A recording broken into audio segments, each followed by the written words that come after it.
Hello friends, मी तनुजा तुम्हा सर्वांचे मनापासून स्वागत करते। तर आपण सर्वांनी गणपती बाप्पांचं अगदी जड मनाने विसर्जन केलेलं आहे।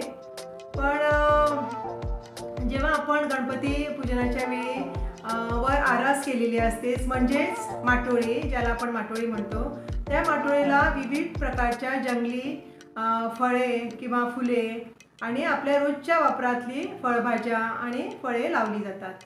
त्यातलेच एक फळभाजी म्हणजे काशी भोपळा। आणि या काशी भोपळ्यापासून मी गोड पुरी बनवल्या होत्या आणि ती रेसिपी आज मी तुमच्यासोबत शेअर करणार आहे। चला तर मग रेसिपीला सुरुवात करूया। इथे मी हा छोटा काशी भोपळा घेतलेला आहे। आता याचे असे 4 भाग करून त्याच्या बिया आणि साली व्यवस्थित काढून घेऊया।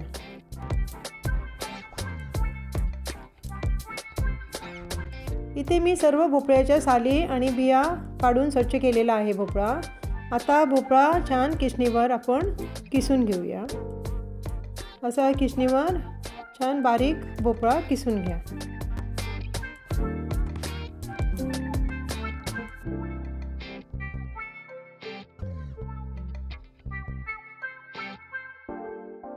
इथे माझा भोपळा किसून झालेला आहे।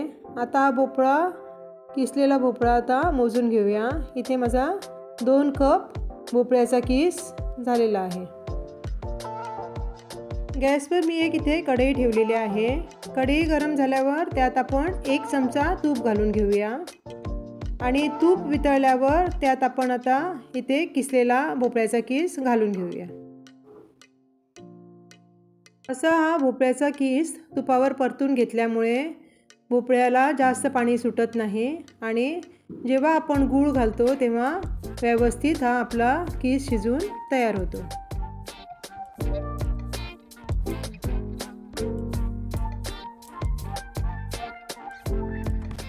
इथे आपला भोपळ्याचा किस व्यवस्थित तुपावर परतून झालेला आहे। आता साधारण हा 1 कप किस आपला झालेला आहे शिजून। आता याला मी अर्धा कप इथे किसलेला गूळ घालून घेत आहे आणि चिमूटभर आता यात आपण मीठ घालून घेऊया आणि आता हे व्यवस्थित आपण छान मऊ होईस्तोपर्यंत हे शिजून घेऊया।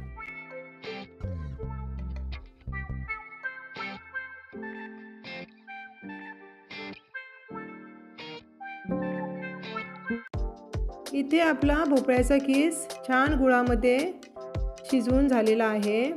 आता त्यात मी इथे अर्धा चमचा तूप घालून घेते। असं हे तूप घातल्याने आपल्या पुऱ्या छान चविष्ट होतात आणि खुसखुशीत बनतात आणि जरासुद्धा वातळ होत नाहीत। आता हे सर्व मिश्रण थंड झालेलं आहे। यातच आपण आता 1 कप गहू पीठ घालून घेऊया आणि 1.5 मोठा चमचा इथे तांदळाचं पीठ मी घातलेलं आहे। आता हे सर्व मिश्रण आपण छान पाणी न घालता मळून घेऊया। जसं आपण पुरीचं पीठ मळतो त्याप्रमाणे आता हे पीठ मी इथे मळून घेतलेलं आहे। आता हे 10 ते 15 मिनिटं असंच झाकून ठेवूया।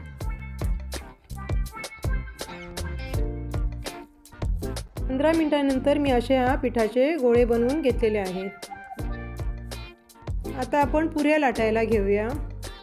अशा या जरासं तेल लावून मी ह्या पुऱ्या लाटून घेतलेल्या आहेत। अशा बाजूला जरासा कडा गेल्या तर अशा वाटीने ह्या पुऱ्या कापून घ्या। अशा या गोल पुऱ्या आपल्या कापून झालेल्या आहेत। अशाच आपण बाकीच्या पण पुऱ्या करून घेऊया।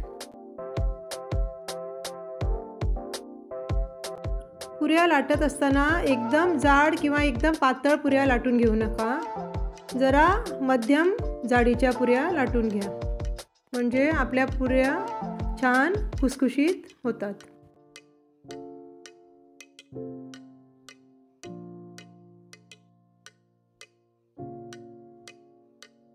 आपल्या सर्व पुऱ्या लाटून झालेल्या आहेत। आता गॅसवर मी एका कढईत तेल तापत ठेवलेलं आहे। तेल तापून झाल्यावर त्यात एक एक पुरी घालून छान पुऱ्या आपण आता इथे सोनेरी रंगावर तळून घेऊया। गॅसची फ्लेम लो टू मीडियम ठेवा, कारण यात आपण गूळ घातलेला आहे आणि गॅसची फ्लेम हाय असली तर पुरी करपण्याची शक्यता आहे। त्यासाठी गॅसची फ्लेम लो टू मीडियम ठेवा आणि अशा ह्या सोनेरी रंगावर छान पुऱ्या तळून घ्या।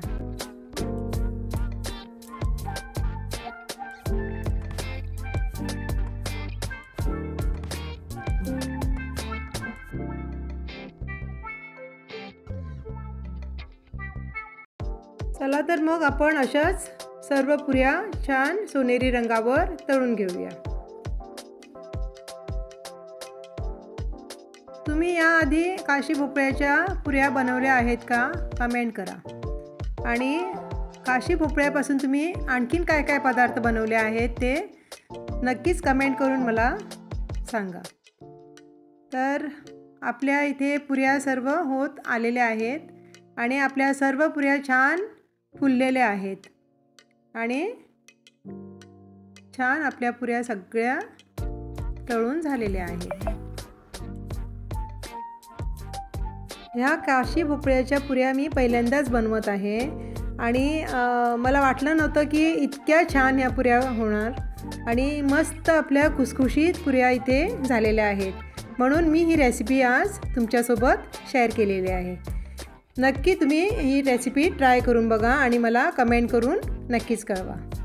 चला तर मग आपल्या सर्व पुऱ्या इथे बनवून झालेल्या आहेत आणि आपल्या हे बघा इथे मस्त पुऱ्या आपल्या छान पोकळ आणि खुसखुशीत पुऱ्या आपल्या झालेल्या आहेत।